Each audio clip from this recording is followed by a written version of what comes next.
Et en ce lundi matin, tout d'abord, pour démarrer cette édition, on revient sur cette baisse des prix du carburant depuis maintenant près de 2 mois. La baisse représente tout de même plusieurs centimes par litre en moyenne.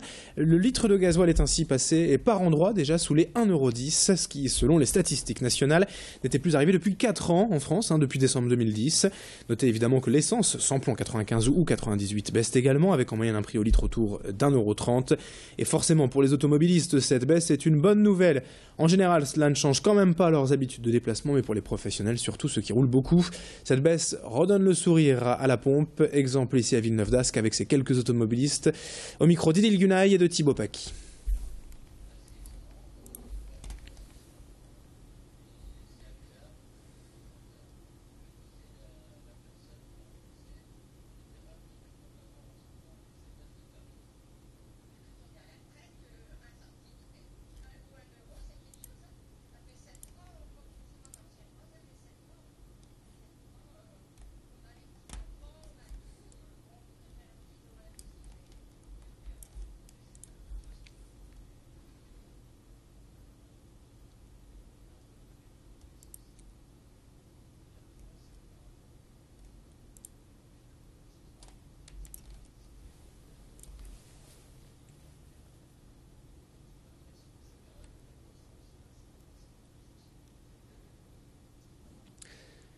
Autre information aujourd'hui à la une, c'est tombé samedi. Officiellement, la célèbre ferme aux avions de Steenwerk, le long de la 25, va finalement être vendue.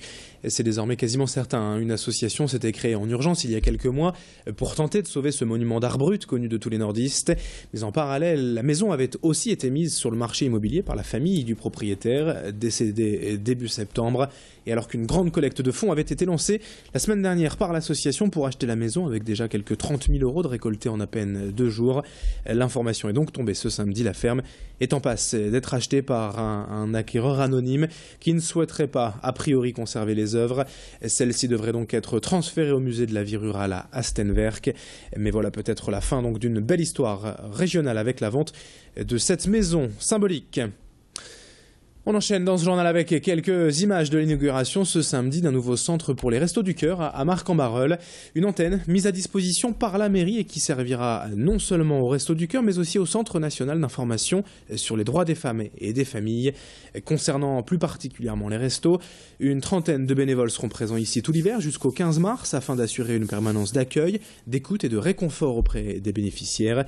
Ce nouveau local est situé au 137 rue de la Briqueterie et pour l'inauguration samedi, le maire de Marcq, Bernard Gérard, avait fait le déplacement. Et je vous propose de l'écouter au micro de Loïc Caillé.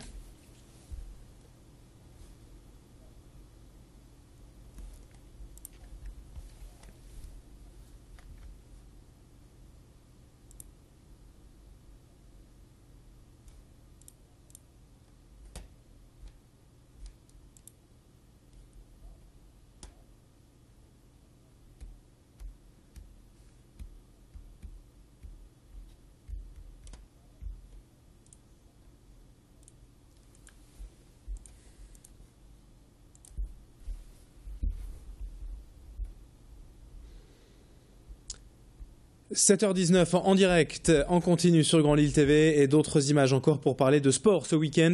Et avant de plonger précisément au cœur des résultats, reportage auprès du club de Lille Métropole Rugby Iris, leader du championnat de promotion d'honneur et qui recevait à domicile le Rugby Olympique Club de Tourcoing ce week-end avec en jeu la première place du groupe. Et si le match a été plus qu'engagé et disputé sur le terrain, vous allez le voir avec une victoire 17-15 des Lillois. Comme toujours, tout de même hors du terrain, une fois le match terminé, l'ambiance était bon enfant dans l'esprit rugby. L'occasion pour les joueurs, surtout les joueurs lillois, de nous faire découvrir leur premier calendrier. Déguisés, nus et dans des positions souvent insolites, les rugbyman amateurs ont cédé à l'envie de poser pour un calendrier avec pour objectif de récolter un peu d'argent pour le club, mais aussi de passer un beau moment ensemble.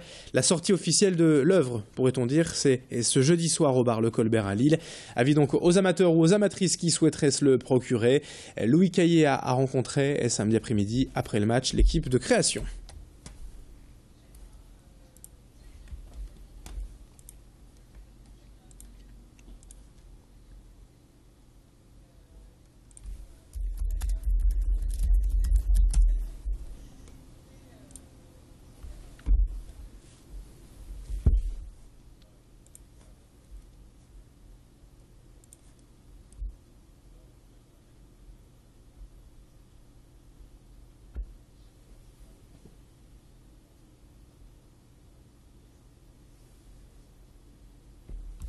Et puis pour parler de sport, les résultats du week-end maintenant pour terminer, et enfin une victoire pour le LOSC hier après-midi.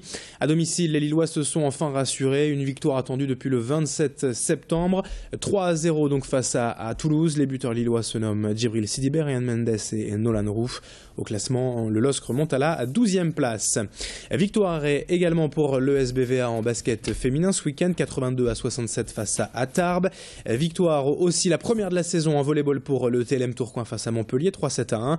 Et puis pour le LMR en rugby, 24-6 à Limoges. En revanche, défaite du LMB au Portel ce week-end, 78-64. 7h21 en direct sur Grand Lille TV. Dans un instant, la météo et l'info trafic à suivre. Très bon réveil et très belle journée à toutes et à tous.